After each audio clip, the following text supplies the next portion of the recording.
بسم اللہ الرحمن الرحیم۔ اقبال کا خصوصی مطالعہ کے لیکچر نمبر 13 میں آج ہمارا عنوان ہے بانگ درا کا تعارف۔ ہم نے علامہ محمد اقبال کے حالات زندگی اور ان کی شاعری کے پہلے 3 ادوار کو پڑھا ہے۔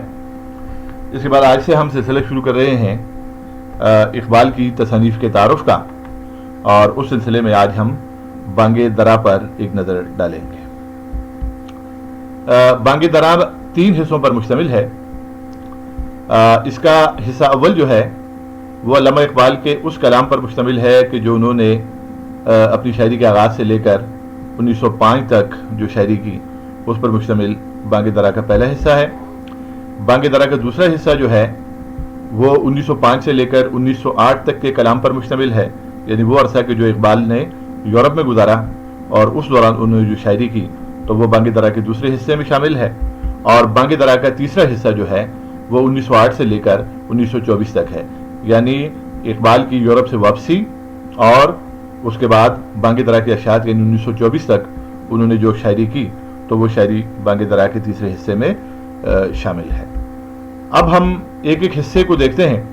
بانگ درا کا جو پہلا حصہ ہے 3 حصوں میں سے، حصہ اول ابتدا تھا 1905، اس میں 49 منظومات ہیں اور 13 غزلیات ہیں، یعنی 49 نظمیں ہیں اور 13 غزلیں ہیں۔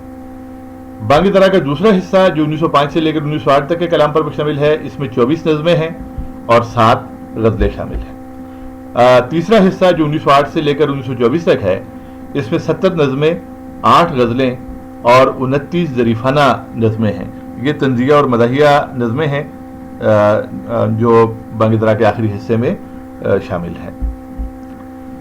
بحیثیت مجموعی اگر ہم دیکھیں، ابھی ہم نے جو تعداد بیان کی وہ ہر ایک حصے کے علیحدہ علیحدہ تھی۔ اگر ہم مجموعی طور پر تعداد کو دیکھیں تو بحیثیت مجموعی نظموں کی تعداد بانگ درا میں 143 ہے، ظریفانہ نظموں کی تعداد 29 ہے اور غزلیات کی مجموعی تعداد بانگ درا میں 28 ہے۔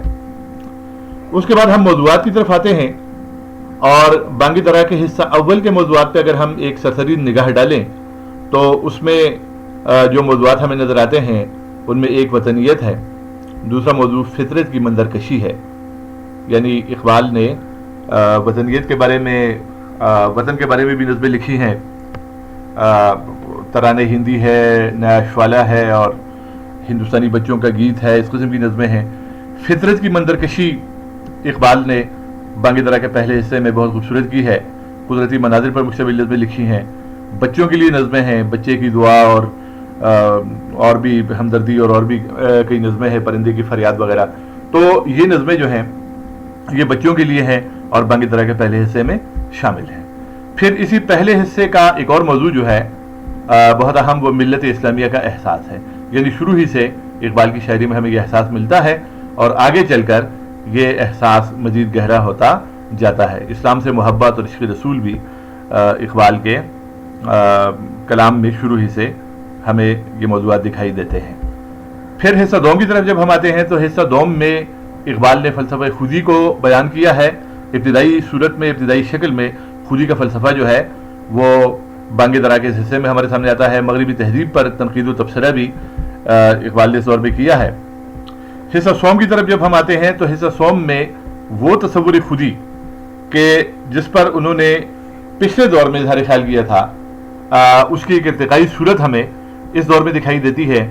اور تصور مرد مومن کا، اقبال نے مومن کا ایک مثالی مسلمان کا جو ایک آئیڈیل مسلمان کا جو تصور پیش کیا ہے، جس پر ہم تفصیلی گفتگو اگلے لیکچرز میں کریں گے، تو اس تصور کا، یعنی مرد مومن کے تصور کا ارتقا بھی ہمیں اس دور میں دکھائی دیتا ہے۔ تصور ملت ہے، یہ بھی اقبال تمام دنیا کے مسلمانوں کو ایک یکجا ہونے اور اتحاد ملت اسلامیہ کے بہت بڑے نقیب تھے اقبال، تو اس حوالے سے بھی ان کی فکر کے جو مختلف جو پہلو ہیں تو وہ ہمارے سامنے آتے ہیں۔ امت مسلمہ کے حالات کو اقبال نے بہت شدت کے ساتھ محسوس کیا ہے اور اس پر بھی تبصرہ کیا ہے اس دور میں۔ پھر مغربی تہذیب پر تنقید اور تبصرہ جو ہے وہ بھی اس دور میں شامل ہے۔ تصور خودی کا ارتقاء، خودی کا تصور جو ہے اس کو بھی ہم تفصیل کے ساتھ آگے پڑھیں گے۔ تصور خودی کا ارتقاء جو ہے وہ بھی ہمیں اس دور میں کلام اقبال میں دکھائی دیتا ہے۔ مسلمانوں کی عظمت رفتہ جو ہے وہ بھی بانگ درا کے اس حصے میں نمایاں ہے یہ موضوع بھی، اور روشن مستقبل کی امید۔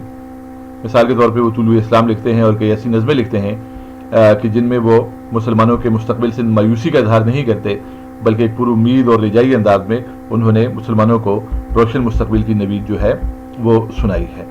اب یہ بانگ درا کے 3 حصوں پر ہم نے ایک سرسری نگاہ ڈالی ہے آج، تفصیلی گفتگو ہم نے نہیں کی۔ اس کی وجہ یہ ہے کہ اس سے پہلے ہم اقبال کی شاعری کے 4 ادوار پڑھ چکے ہیں، پہلا دور، دوسرا دور، تیسرا دور اور چوتھا دور۔ تو ان میں سے جو پہلا، دوسرا اور تیسرا دور تھا، ان تینوں ادوار کا کلام بانگ درا میں شامل ہے۔ یعنی بانگ اقبال کی شاعری کا پہلا دور جو ہے وہ بانگ درا کا پہلا حصہ ہے، اقبال کی شاعری کا دوسرا دور جو ہے وہ بانگ درا کا دوسرا حصہ ہے، اور اقبال کی شاعری کا تیسرا دور جو ہے وہ بانگ درا کا تیسرا حصہ ہے۔ تو جب ہم نے اقبال کی شاعری کے 3 ادوار پہ گفتگو کر لی، وہ لیکچر آپ دیکھ لیں کہ جن میں ہم نے ان کی شاعری کے پہلے دور پہ گفتگو کی ہے، اور ان کی شاعری کے دوسرے دور پہ گفتگو کی ہے، اور ان کی شاعری کے تیسرے دور پہ گفتگو کی ہے، وہ تینوں ادوار جو ہیں ان کو آج کے لیکچر کے ساتھ آپ شامل کرتے ہیں ان تینوں لیکچرز کو، تو مجموعی طور پر آپ کو بہتر انداز میں تفہیم جو ہے وہ ہو جائے گی کہ یہ کیا کون کون سے موضوعات ہیں اور کون کون سے عنوانات ہیں کہ جن پر علامہ اقبال نے اس دور میں گفتگو کی ہے۔ تو وہ 3 ادوار پر ہم تفصیل کے ساتھ جب بات ہم نے کی، ہم نے موضوعات کو بھی ڈسکس کیا، ہم نے نمائندہ نظمیں جو ان ادوار کی ہیں ان کا بھی ہم نے مطالعہ کیا، تو ان تفصیلات کو آپ آج کے لیکچر کے ساتھ شامل کر دیں تو گویا بانگ اقبال کی شاعری کے 3 ادوار پر جو مواد آپ کے پاس ہے وہی اسی سے آپ استفادہ کر سکتے ہیں بانگ درا کے 3 حصوں پر تبصرے کے لیے۔ تو یہاں تک ہی آج کا لیکچر تھا، اس میں ہم نے بانگ درا کے 3 حصوں اور بانگ درا کے مختلف موضوعات اور بانگ درا میں نظموں اور غزلوں کی تعداد پر بحث کی۔ اللہ حافظ۔